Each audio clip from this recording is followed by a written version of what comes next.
What happens when one of Hollywood's most legendary actors agrees to a simple morning show interview, only to walk straight into an ambush?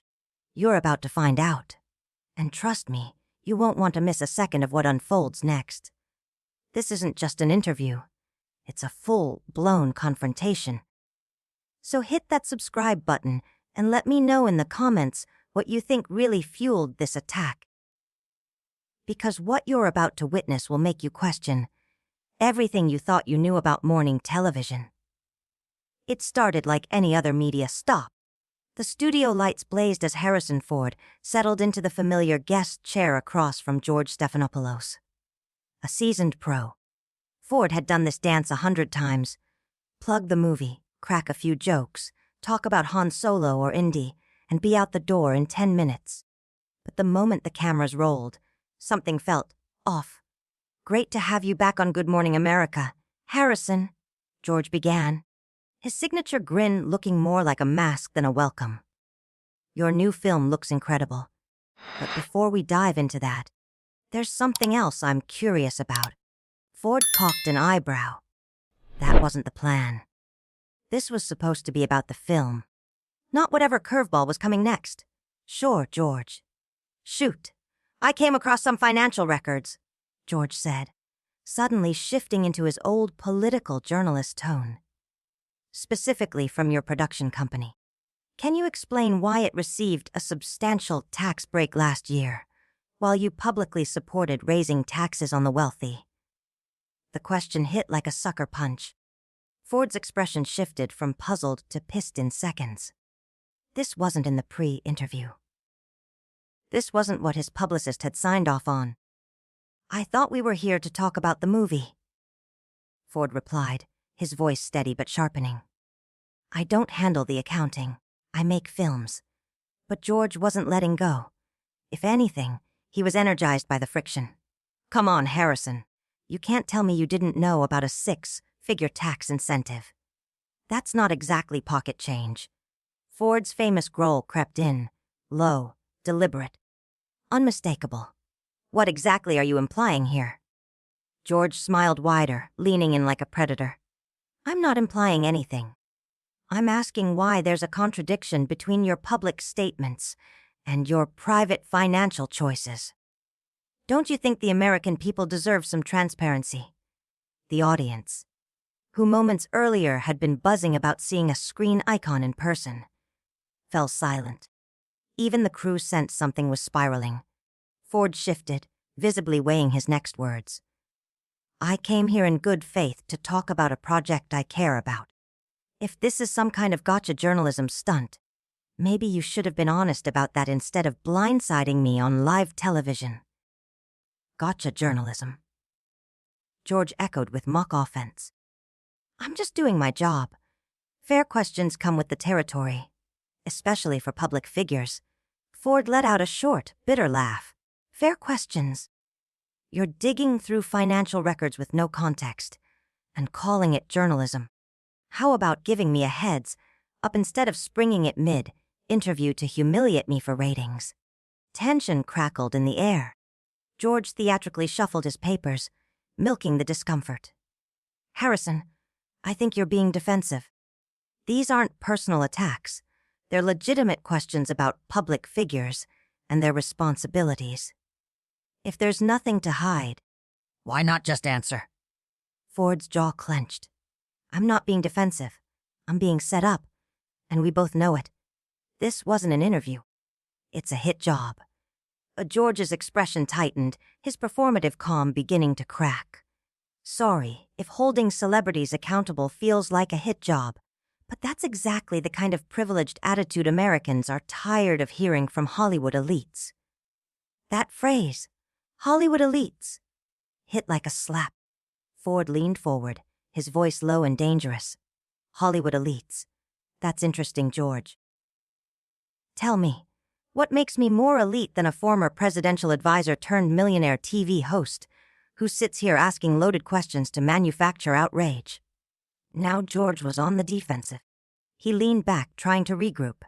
"The difference," he said smugly, "is that I don't lecture Americans about morality while quietly benefiting from the same system I criticize.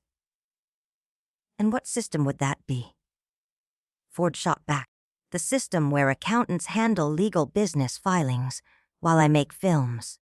Or the system where morning show hosts dig through tax records looking for scandals because they need a viral moment. The temperature in the room was boiling over. George's producer frantically waved behind the camera, clearly signaling for a commercial break. George didn't flinch. He was locked in now. "You know what, George," Ford said, cutting through the noise like a blade. "Since you want to talk about systems and accountability, let's have that conversation," Ford said evenly. "Let's talk about the system where a former Clinton advisor gets to play impartial journalist, while conveniently forgetting to disclose his own political baggage." George's confident smirk faltered for just a beat. "I'm not sure what you're implying, Harrison." "I'm not implying anything," Ford said coolly. "I'm asking direct questions.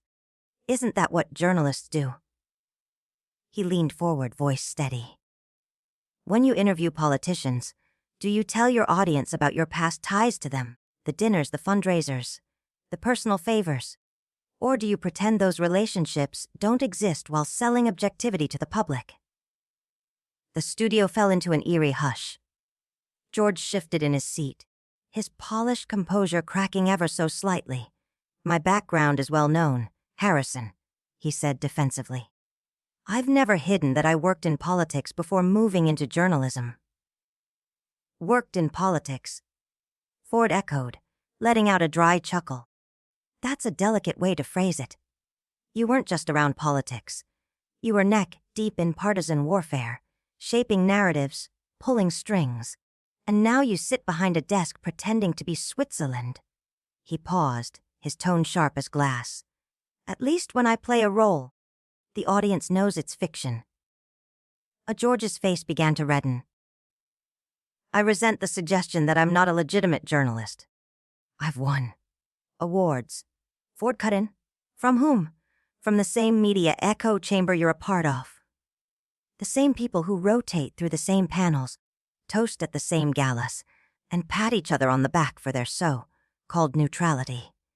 Now Ford was hitting his stride, his years of navigating Hollywood politics translating seamlessly into battlefield rhetoric. "You want to talk about elite bubbles," he continued. "Let's talk about the one where ex-political operatives rebrand as truth-tellers, then attack actors for having accountants."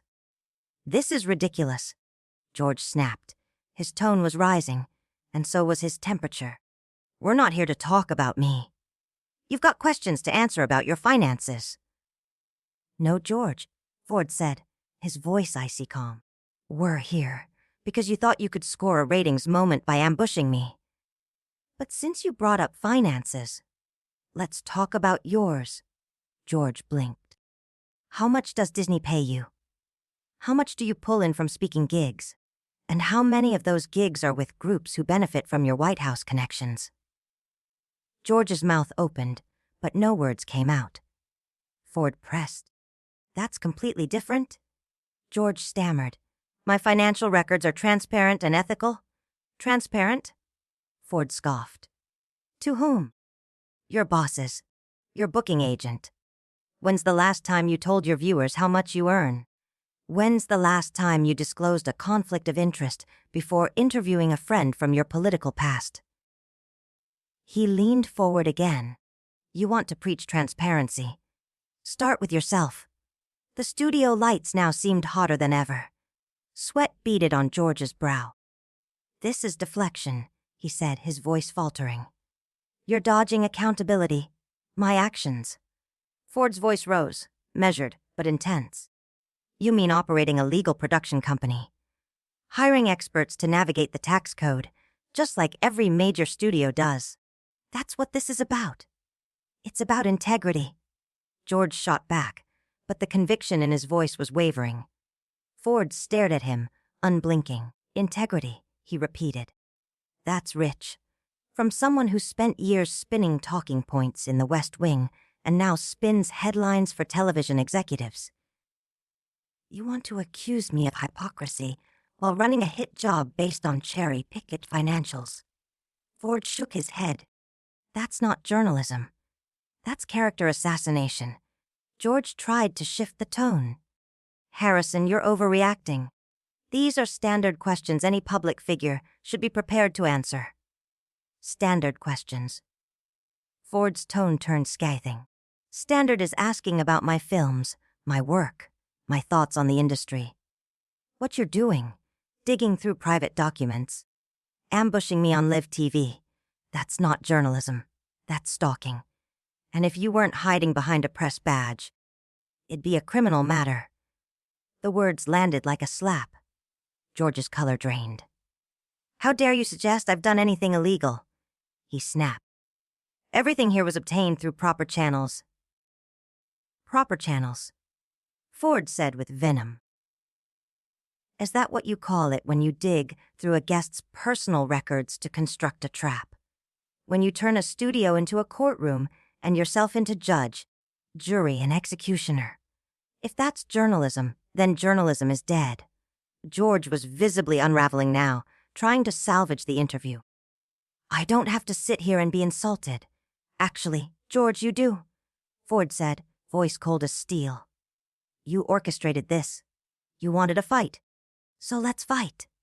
He straightened in his chair, deadly composed. You want to question my integrity? Then let's question yours. You want to expose my business? Let's expose yours.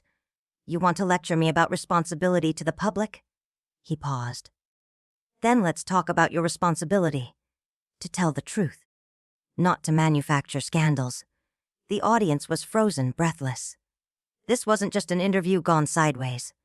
This was a public unraveling of the host, the power dynamic, the entire facade of objectivity. George made one last desperate attempt to regain control. Harrison, I think we need to step back. You're clearly upset, and this personal attack won't change the facts about your tax situation. The facts, Ford repeated, his voice now a low, contemptuous growl. And the reckoning was far from over. You wouldn't recognize a fact if it walked up and slapped you on your sanctimonious backside. Ford snapped, his voice low but razor-sharp. You've thrown out insinuations, half-baked suspicions, and guilt by association, but not one shred of actual evidence that points to any wrongdoing on my part. The only concrete truth here is that you lured me onto this show under false pretenses and then tried to sandbag me for ratings. I did no such thing, George protested, his voice faltering. No, Ford leaned in, eyes locked on George. Then tell me, how exactly was this interview supposed to go? Were you ever planning to ask me about the film I came here to promote? Or was this always going to be an hour-long hit job? Was I ever going to be given a real chance to respond? Or was I just meant to sit here while you shredded my reputation for sport? George opened his mouth, but Ford cut him off. Let me ask you the real question. George, what did I ever do to you? What personal axe are you grinding here? Because this level of hostility, this kind of carefully staged ambush, it doesn't happen by accident. Someone wanted me humiliated, and you were more than happy to carry out the hit. So who was it? Which one of your political pals decided Harrison Ford needed to be taken down a peg? The question landed like a gut punch. George's posture crumbled slightly. His shoulders dropped, his eyes briefly flickering with something that looked suspiciously like guilt. But it only lasted a second. His training kicked in, and the facade returned. Harrison, you're being paranoid. No one orchestrated anything. George insisted. This is just what responsible journalism looks like. Holding public figures accountable. Responsible journalism. Ford let out a cold, bitter laugh. I've been in this business for half a century, George. I've seen real journalism, and I've seen propaganda dressed up as reporting. What you're doing right now, this is the worst kind of smear job, camouflaged in the language of ethics and public service. You're not here to inform. You're here to create drama, to settle scores, to feed a narrative. George looked shaken but rallied, trying to steer the conversation back. I think we should move on and discuss your film now. That is why you came here, isn't it? Oh, now you want to talk about the movie, Ford said, stunned. After 20 minutes of character assassination, you want to pivot to small talk like nothing happened. Do you really think you can flip the switch and turn this into a friendly chat after what you just pulled? Harrison, I understand you're upset, George said, slipping into a patronizing tone that only stoked the fire. Let's try to salvage something productive from this.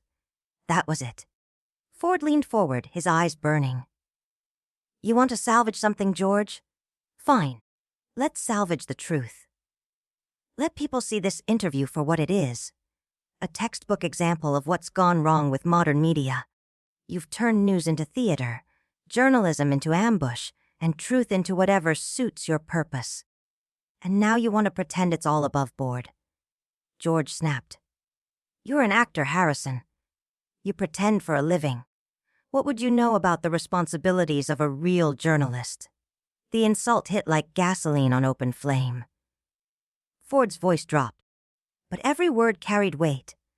What do I know about responsibility? I know that when I take on a role, I commit to it. When I give my word, I keep it. When I make a promise to an audience, I don't betray that trust for applause or attention. Can you say the same? Can you honestly look into that camera and say you've honored the trust people place in you to deliver the truth? George's voice rose with matching intensity. How dare you question my integrity? I've been doing this job for decades.